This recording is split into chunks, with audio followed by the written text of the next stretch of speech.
Hello dear students, welcome to e learning classes. आज हम part number 6 तूफानों की ओर का अध्ययन करेंगे।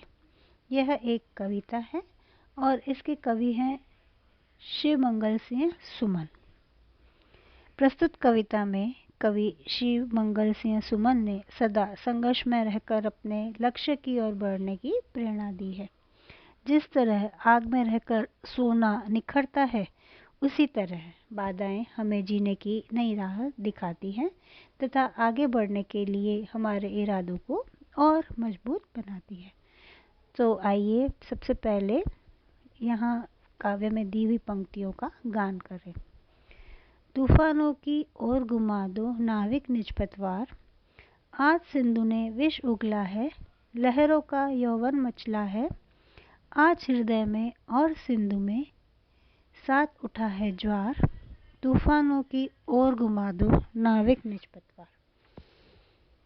हे नाविक, तुम तूफानों का सामना करने के लिए अपनी पतवार तूफानों की दिशा में मोड़ दो। आज समुद्र ने जहर उगल दिया है, यानी कि कठिन परिस्थितियां उत्पन्न हो गई है और लहरें भी उमड़कर तुम्हारी नाव को निगल जाना चाहती है। फिर भी तुम्हें इसकी कोई परवाह नहीं करनी चाहिए। उधर समुद्र में ज्वार उठा है तो साथ में कवि के हृदय में भी भावनाओं का ज्वार उमड़ पड़ा है और वो इसका सामना करने के लिए बिल्कुल तैयार है। आगे की पंक्तियों का गान करेंगे। लहरों के स्वर में कुछ बोलो, इस अंधड़ में साहस तोलो, कभी कभी मिलता जीवन में तूफानों का प्यार, तूफानों की ओर घुमा दो नाविक निज पतवार। यानी कि जैसे लहरों का स्वर ऊंचा हो रहा है और उनका जोर बढ़ता जा रहा है, वैसे ही तुम भी तैयार होकर आंधियों के सामने उठ जाओ और स्वयं को आजमा कर देखो कि तुम में कितनी हिम्मत है। जीवन में तूफानों का प्यार कभी कभी ही मिलता है, क्योंकि भाग्यशाली व्यक्ति ही जीवन में कठिनाइयों का सामना करते हैं। यह असीम निज सीमा जाने, सागर भी तो यह पहचाने, मिट्टी के पुतले मानव ने कभी न मानी हार, तूफानों की ओर घुमा दो नाविक निज पतवार। यानी कि यह समुद्र और वह तूफान आज असीम दिखाई देते हैं, बहुत ही ताकतवर दिखाई दे रहे हैं। इनका सामना शायद ही कोई कर सके, लेकिन अगर मनुष्य निर्धारित कर ले तो वह कुछ भी कर सकता है।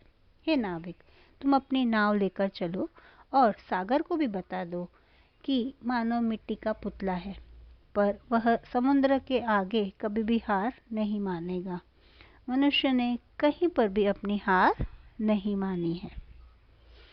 काव्य की अगली पंक्तियां हैं। सागर की अपनी क्षमता है, पर माझी भी कब थकता है, जब तक सांसों में स्पंदन है, उसका हाथ नहीं रुकता है, इसके ही बल पर कर डाले सातों सागर पार, तूफानों की ओर घुमा दो नाविक निज पतवार। यानी कि समुद्र के पास उसकी अपनी लहरों की शक्ति है, पर माझी के पास भी हिम्मत है, उसका आत्मविश्वास उसके साथ है और वह कभी भी थकना नहीं जानता। जब तक नाविक की सांसें चल रही है, तब तक वह अपनी नाव को आगे बढ़ाता ही जाएगा और इस तरह से अपनी हिम्मत और ताकत के बल पर वह सातों समुद्र पार कर सकता है। अपनी नाव के साथ इसी प्रकार वह आगे बढ़ता जाता है। हे नाविक, तुम अपनी पतवार को समुद्र की ओर घुमा दो।